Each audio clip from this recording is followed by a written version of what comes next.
Welcome to Dan Does Stuff. Today I want to show you how I'm going to make a bench. Now I have some wood that I took apart from one of those rainbow little playground things.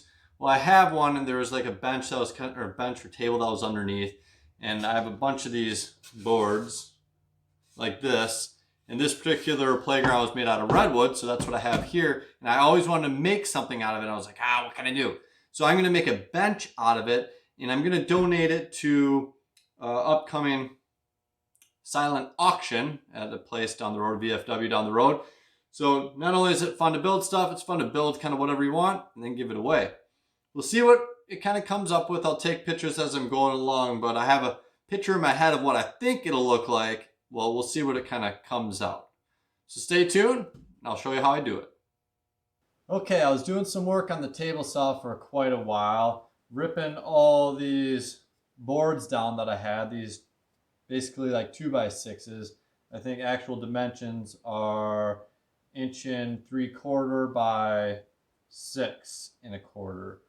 So I ripped them down to the size I need. And what we're going to do here is put them all together. This is just an example of the leg. This is redwood. So this is what it looks like, and I have them all stacked together and do a little screwing and gluing now after this, once I get all the colors lined up. See what I want it to look like. And then I'm also going to throw this other 3/4 inch piece in. So it's going to alternate between thick, skinny, all the way across. So it'll give me about 16-inch top for my bench, and then it'll be 18 inches high from the bottom to the top. If it was upside down, these will go like that. So you get a look at kind of how the bench will look. Well, I'm going to finish ripping my skinny 3/4 pieces of wood, and then I'm going to get the colors right, and then start screwing and gluing. We are done screwing and gluing now. And here you have it. Here's a leg, one of the legs. Now what I did, or how I did this, was I broke this into 3 sections. I didn't have screws that went all the way across. So what I did is I had like 3-inch screws, 3.5-inch screws, and I took the pieces and I glued each one, put glue in between each piece, and then I clamped it all together and then threw in 2 screws, one here and one here. And then I did the same thing with the center, and the same thing with this other side. So I ended up having 3 pieces. I did the exact same thing for the top that were all screwed together. And then when it came to getting those 3 pieces together, what I ended up doing is had dowels, and I put 2 dowels in this, one right here, one right here, one right here, one right here. And the dowels just helped me get them all aligned so I had one flat surface. And what I used to put those dowels in is this cool little jig, which you can pick up at any of Lowe's, Home Depot, or anything like that. And I love this. At first I was like, how do you even use it? But it is pretty slick for putting in dowels. It's not going to cost you a ton of money, and it has varying different sizes of different size bits that you can use for different size dowels. And that just worked out slick, because once I got those dowels in there, I put everything together, both legs and the top. Those are all glued, and I just clamped them for 24 hours.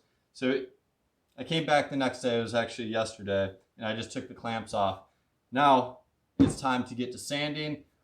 I don't have like a planer or anything like that, and I wasn't going to use one of my routers or anything like that to try to plane this much material out. So I'm just going to use an orbital sander and go over everything, get it kind of where I want to be, and then I will attach these to my top, and we'll see how it looks. I've now gotten all my sanding done that I could kind of do. I mean, like I said before, I had an orbital sander, had a lot to sand here, but I got that done. Now my next step was to get all my joinery and stuff drilled out. What I did here, here's one of the legs, is I'm going to run 2 pocket holes on the inside. So I already glued this side up. It's clamped and drying right there. And I use this Craig jig I love this pocket tool jig. It is awesome. I use it for so many things, joining things together. It's awesome. So I use that to do my 2 pocket holes.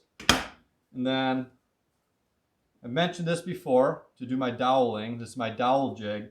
And I put 4 dowels up top. And then the way you do that on the actual piece is I took this apart and actually laid it flat and clamped it down so I could get my holes perfectly straight in there. So that's my legs. Did that. So made 4 dowels. 3/8 inch dowels here. Cut them and sanded them up. Those will go in there. Glue it up. Clamp it. Call it good. Then I also made just a center stringer so the bench is upside down right now. And that will go right in here like so.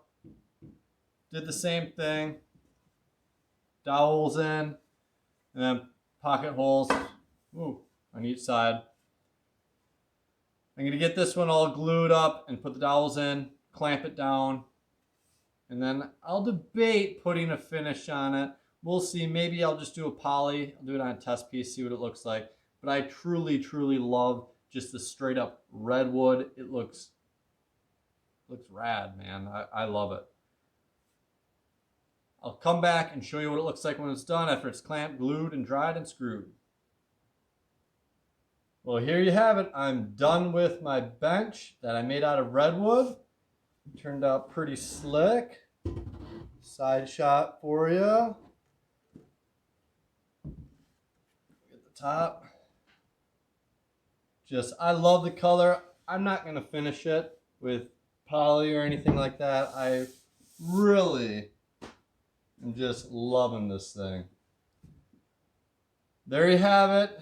Bench on Dan Does Stuff out of redwood. If you like this video, you want to see more videos like this, be sure to comment, subscribe. Thanks for watching.